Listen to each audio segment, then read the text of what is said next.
Hi there, Kathy Morrison here. I'm just here with a little walkthrough of some decorations that I'm creating. They're ornaments for a group that Jess Kinderstampo has created to make Julie Nutting ornaments. And I'll just share this with you. I started out to emulate the ornaments that were shown as examples, and because I don't have access to a lot of product, but I did find these MDF board stars at my local dollar store, and so I did alter them, and you can see I've done layers of paint, and I've actually used a piece of burlap to make an impression in the green ones, and lined them with dot dash lines using this, it's a paint pen, and I like that result, and I did some paper, covered them in paper on the flip side, and I had been planning to use the one of the Julie Nutting dolls, this one, with wings, and it's really not that different from the examples that Julie Nutting herself made, and Jess Kinderstampo also created. And so I was playing with options and possibilities, and you know, I just decided that I didn't really want to use these stars for the swap. They just weren't speaking to me. I kept the wings. The wings I created using the Julie Nutting mixed media stamp, and I stamped on a lightweight chipboard. It's actually cereal box. It's lightweight. And because I was going to have to cut it out by hand, I stamped and adhered together three of those. So that's how I got the thickness of medium to heavyweight chipboard. And then I put some gesso on the wing, just within the outline, the dot dash outline, and I made it textural. And then I used 3 different colors of stickles to achieve the really twinkly, sparkly effect. I'm almost positive you can't see that, but I used a distress stickles, and then a platinum, a silver, and a diamond to get it. And I love the glitter and the sparkle on it, and I'm sorry that you can't see it, because it really does add to it. So what I did was, I decided I really liked these door hangers, and so that's what I'm going with.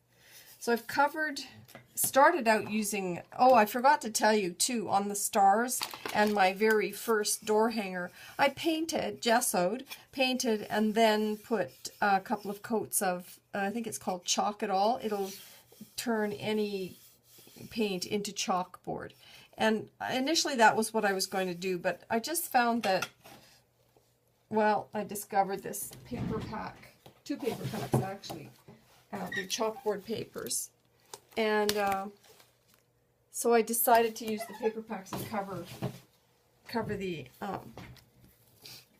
them with chalkboard paper. And again, I lined them with these with the paint pen. And the reverse side, I used, actually this is wallpaper, textured wallpaper, paintable paper. So we'll see where I go with that. But that's the back side, so it won't scratch a door, and I like it actually. And then I decided, I bought, about 20 of these, I think, snowflakes, just plastic snowflakes. They have a hole in one end with a little piece of string. So I snipped off the little piece of string, and try and find one here that I'm working on. Here we go.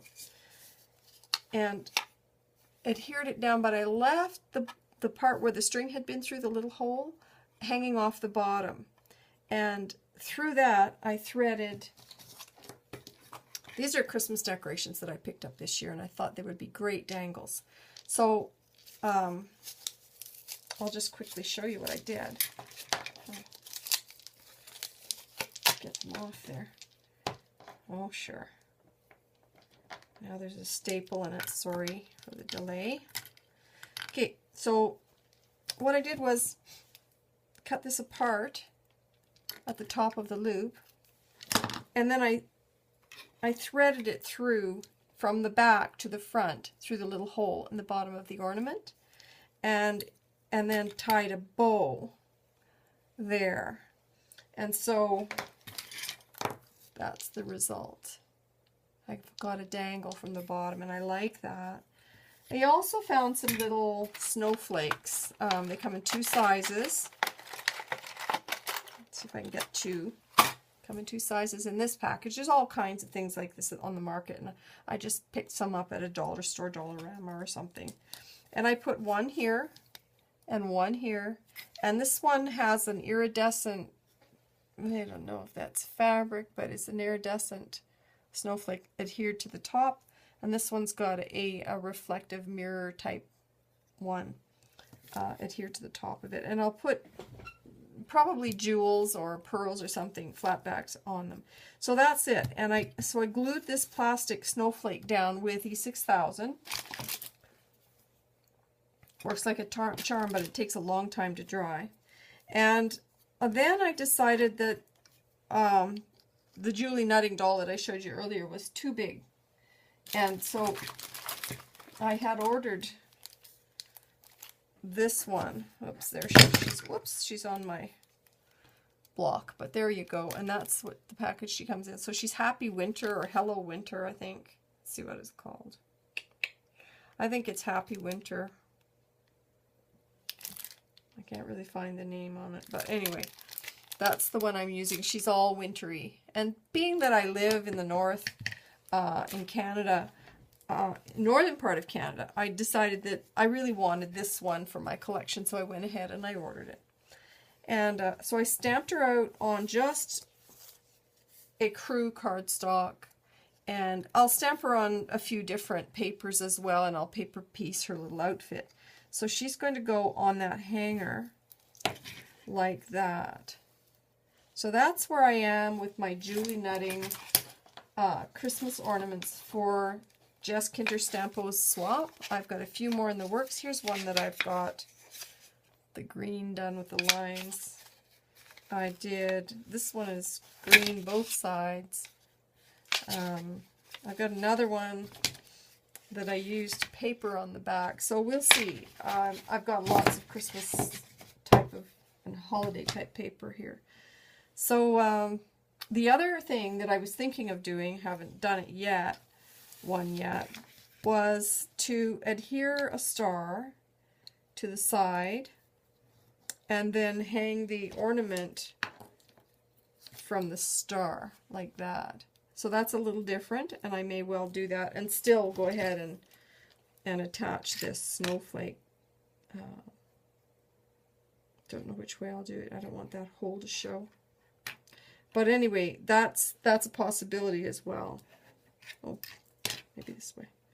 And just put a bow at the bottom. We'll see anyways what I do with it. But so that's what I'm doing. And I just wanted to show you the process just quickly. Here's one. I've gessoed all the way around. And initially I was gluing the whole paper down with this Scotch Quick Dry. Oops. But it wasn't really holding very well at the edges, so I had resorted to my Crafter's Pick, the Ultimate, which I love, but I still wasn't really very satisfied with it. So ultimately what I've done is I've gone back and I've used Sukwang around the edges. So you throw down a little Sukwang. Well, actually, it's a bit of a labor-intensive process, but it's so worth it because it just sticks like hurricane tape. It's just wonderful. Oops, sorry, I bumped the camera there. So you see, I just put it on, trim it off. Okay. And it gets a little bit tricky in around these curves, but I do managed to get that done. And then, so I'm left with a little area in the middle where I apply some Scotch Quick Dry. I take a random piece of scrap and just use that to level it off, and then I roll it with this speedball, and there you go. That's how I get the paper on. And then once it's on, again, I was using and often use these acrylic files, but I don't have any more in my collection, and so I just decided to get some medium weight sandpaper and wrap it around this big permanent marker, and I'll just do a little bit that makes a terrible mess. Ooh, guess I don't have anything handy, but just basically just sanding along the edge so that if there's any overhang, it's it kind of roughs it up and makes it look a little bit more finished. It is more finished. It won't, your paper then won't grab on anything. It won't pull off if you finish the edges. So here's one that I've done the whole thing on, and you can see that it just looks finished. Looks lovely. So there we go. So yeah, I just wanted to share with you what I've been doing. So there's the progress on my Julie Netting ornament. So thanks for watching.